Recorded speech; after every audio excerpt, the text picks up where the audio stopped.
नमस्कार दोस्तों। बालकनी में बैठी बीना जी चाय की चुस्कियां लेते हुए बाहर लगे अमलतास के पेड़ और उसके पीछे निकलते सूरज को निहार रही थी। पीले पत्तों वाला अमलतास का पेड़ और उसके पीछे निकलता सूर्य सूरज, चहचहाती चिड़ियों की आवाज कानों में मधुरता का रस घोल रही थी। सच बड़ा ही मनोरम दृश्य था।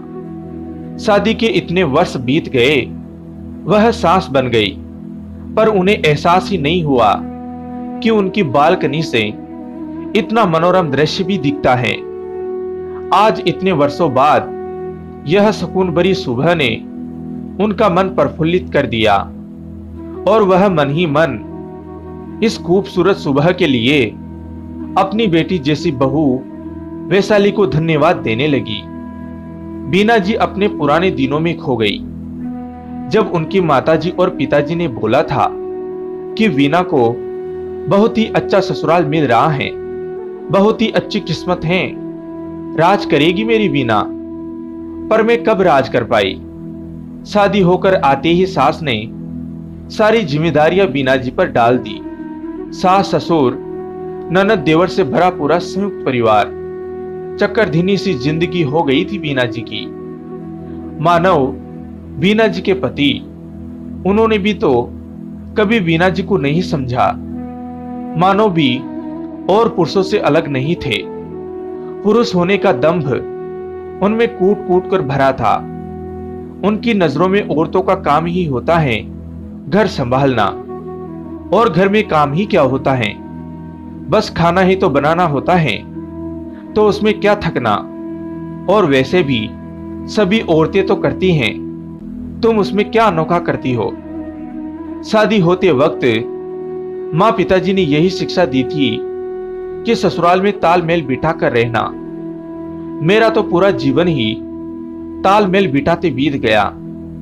मैं तो भूल ही गई कि मेरा भी कोई अस्तित्व है। याद है मुझे वह तड़के 5 बजे उठ जाना, सबकी चाय नाश्ता, सबकी अलग अलग पसंद का ध्यान रखना।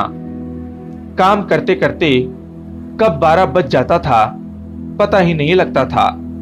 कोई एक बार भी मुझसे नहीं पूछता था कि तूने कुछ खाया या नहीं। सबको खिलाने के बाद जब मैं अपनी प्लेट लगाती थी तो मन करता था कि काश कोई मुझे भी गर्मा गर्म रोटी सेक कर दे दे, पर उसका सुख तो सिर्फ मायके में ही था। माँ की याद करके आंखों में आंसू आ जाते थे बीना जी के। कभी कभी जब मन विचलित होता था तो जी करता था सबको खरी खरी सुना दूं और बताऊं कि यह जो 2 रोटी मैं खाती हूं सारा दिन की हाड़ तोड़ मेहनत के बाद मुझे मिलती हैं। देखते ही देखते समय कैसे निकल गया। आज सास ससुर स्वर्ग सिधार चुके हैं। ननंद और देवर भी अपने अपने परिवार में व्यस्त हो गए, पर मानव का स्वभाव आज भी वैसा ही है। मेरे भी दोनों बच्चे बड़े हो गए। बेटी अपने ससुराल में बहुत खुश है और भगवान की कृपा है कि उसको मेरे जैसा ससुराल नहीं मिला। उसका जीवन साथी और उसका परिवार बहुत ही खुले विचारों के हैं और मेरी बेटी को अपनी ही बेटी मानते हैं। जब मेरे बेटे अक्षत ने अपनी पसंद मुझे बताई तो मानव सुनकर बहुत बिगड़ गए, पर बेटे की पसंद के आगे उनको झुकना पड़ा। जब मैं शादी की तैयारियों में व्यस्त थी तब कई लोगों ने मुझसे बोला कि वीना, अब तू भी सास बनने जा रही है। अब आजकल की लड़कियां तो सासों को इतना मानती ही नहीं। जिंदगी भर पहले अपनी सास की गुलामी करो, फिर अपनी बहुओं की। अब तो तुझे भी इसी काम में लगना पड़ेगा। बीना जी ने भी सोचा कि अब तो मेरी आदत ही हो चुकी है इन सब चीजों की। जिंदगी से अब किसी चीज की उम्मीद नहीं। जिंदगी का यह पड़ाव भी हंसकर पूरा करूंगी। वैशाली मेरे अक्षत की पसंद वाकई में बहुत विशाल हृदय वाली निकली। वैशाली कामकाजी महिला हैं। आजकल तो वैसे भी लड़कियां अपने करियर को लेकर बहुत सजग हैं और होना भी चाहिए, क्योंकि वह इतनी मेहनत से शिक्षा लेती हैं और उस शिक्षा का लाभ उठाना और उसका सही इस्तेमाल करना उनको आता है। मैं भी खुश थी कि मेरी बहू वह सब नहीं सहेगी जो मैंने सहा। मैंने अक्षत को हमेशा यही शिक्षा दी कि बेटा, हमेशा लड़कियों की भावना का सम्मान करना, उनको उतनी इज्जत जरूर देना जिसकी वह हकदार है। मैंने भरसक कोशिश करी थी कि अक्षत पर मानो की परछाई ना पड़े, और शायद मैं सफल भी हुई थी, क्योंकि वह मेरी भी बहुत इज्जत करता था। जो लड़के अपनी माँ को बहुत प्यार और सम्मान देते हैं, वह यकीनन अपनी पत्नी को भी बहुत सम्मान देते हैं। ऐसा मेरी माँ कहा करती थी। वैशाली बहुत अच्छी लड़की थी। मैं उसको जल्दी कोई काम नहीं करने देती थी, क्योंकि मुझे लगता था वह अपनी जिंदगी खुलकर जिए।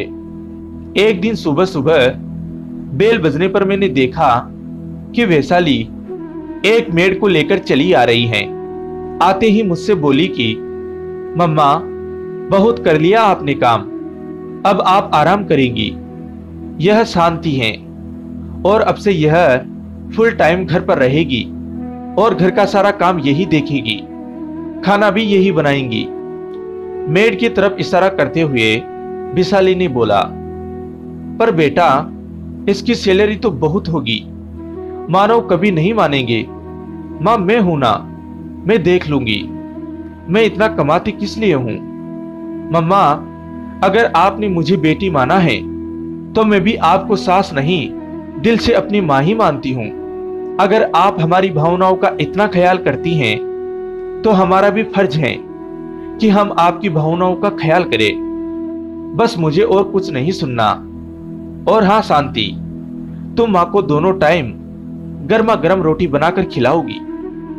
कहती हुई वैशाली ऑफिस जाने लगी तो वीना जी का दिल भर आया और आंखें छलक पड़ी। मन ही मन वैशाली के लिए स्नेह उमड़ आया और उन्होंने वैशाली को आलिंगनबद्ध कर दिया और बोली, थैंक यू बेटा। मां थैंक यू बोलकर मुझे पराया ना करे। वैशाली बोली, हाँ बेटा, जीती रहो, खुश रहो, सौभाग्यवती रहो। वीना जी ने ढेरों आशीर्वाद और प्यार अपनी बहू वैशाली पर लुटा दिया। कौन कहता है कि बहू बुरी होती है? एक बार उनको बेटी बनाकर देखिए, मन से अपना कर देखिए। यह बहू से बनी बेटी जिंदगी को स्वर्ग ना बना दे तो कहिएगा। हर घरों में अलग कहानी होती है, कहीं सास बुरी तो कहीं बहू बुरी।